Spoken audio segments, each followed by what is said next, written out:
Welcome to Photo Finds. I'm your host Kevin E, and this week we're going to get started at Legoland. We're a little bit behind the times here, and what we're going to show you is some of what they had done during the holiday season. There was a giant Lego tree at the entrance to Legoland, Florida, and then they had this special attractions guide where you could see a place to build part of a Lego Christmas tree, not the one we just saw a moment ago, meet Santa, and then there's a special show at the castle stage where they did some things with paint, and then the tree lighting ceremony at the tree we just saw a moment ago. This is some new section to the racers area where they check out the wheels and let the kids come in and build cars and test them out.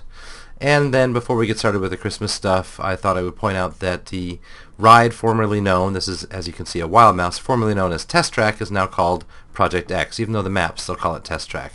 Apparently with Disney around the corner they didn't want to use that name. There's the Meet Santa, and here is a new backdrop at Cypress Gardens. So I was glad to see that they've not only got a sign, they've moved some of the Lego characters there as well. The tree lighting ceremony gets some advertisement near the pirate show. Mindstorm is a free opportunity to build Lego robots, and they'll kind of take you through what it takes to build these things. It takes 45 minutes and takes place in one of these side rooms.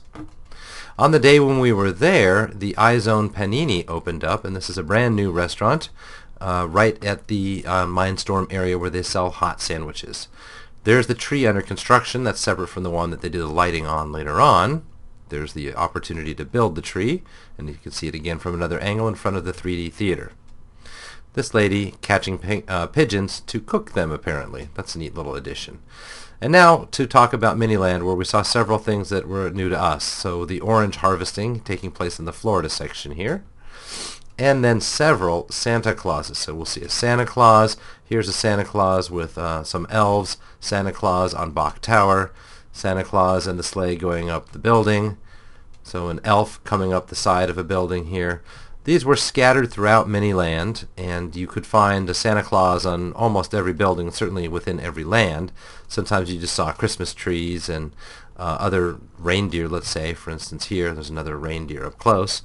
And they really put a lot of effort into that, and I liked that they did it for the special season. They didn't wait until just a year had gone by. Here's Santa Claus getting the sleigh and his gifts stolen from him. He's got his hands up, so Santa Claus is victim of a holdup, dragging away the loot. More Santa Claus and elves, this time in New York City. You can see the Statue of Liberty over to the side there, and the Hollywood Bowl, and then at the White House, and there's some reindeer in a pen at the Capitol building, excuse me, not the White House, and then some carolers at the Capitol building, snowman. So they really put in some period-specific stuff and went to some great lengths to really change things out season by season, and they didn't have to do that. That was good. One thing that they kept from Cypress Gardens were these decorations, these tree decorations at the entrance, although they didn't use the butterfly garden area to really kind of take it to that next step. Here's the tree lighting ceremony at the end of the day. The other thing I want to cover, since we just stopped over here for the first time, was the Brevard Zoo, and here are the prices for the Brevard Zoo. Now, Brevard is out past, out east towards the Kennedy Space Center area, for those of you not in the area already, and it's a little south of Kennedy. But as you can see, the zoo is pretty affordable, and looking at the map, you see there are really only several sections to it, but there are several wild animal enclosures within each one of these walks, and so it really can be at least a half day of your time, and as much as a full day if you really want to take your time with the animals. A couple of glances around the kids zone. This is a kids splash area near the first zone, and there's a slide down here into the whale, as well as a fairly large playground. This was new. There's Skywalk Adventure that kind of weaves in and out of the areas of the park, although it's a separate admission. We'll see a picture of that at the end. You can rent paddle boats, and we'll see an example of that in a second. There's a train ride you can pay extra for in the back. Their food is not all that expensive. You can get an alligator burger for $6. Here's some of the other food they have available, chicken tenders and so forth. They have a lorikeet enclosure where you can come feed the lorikeets. There's those paddle boats and the kayaks. Actually, these are the kayaks, excuse me, not the paddle boats, for roughly about the same cost per hour.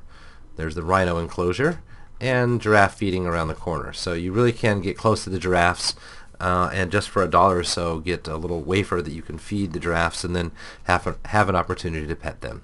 Treetop Trek is the name of that new aerial adventure, and as you can see, it's $15 for just the zip lines or $25 for the longer course that kind of charts throughout the zoo and includes the zip lines as well.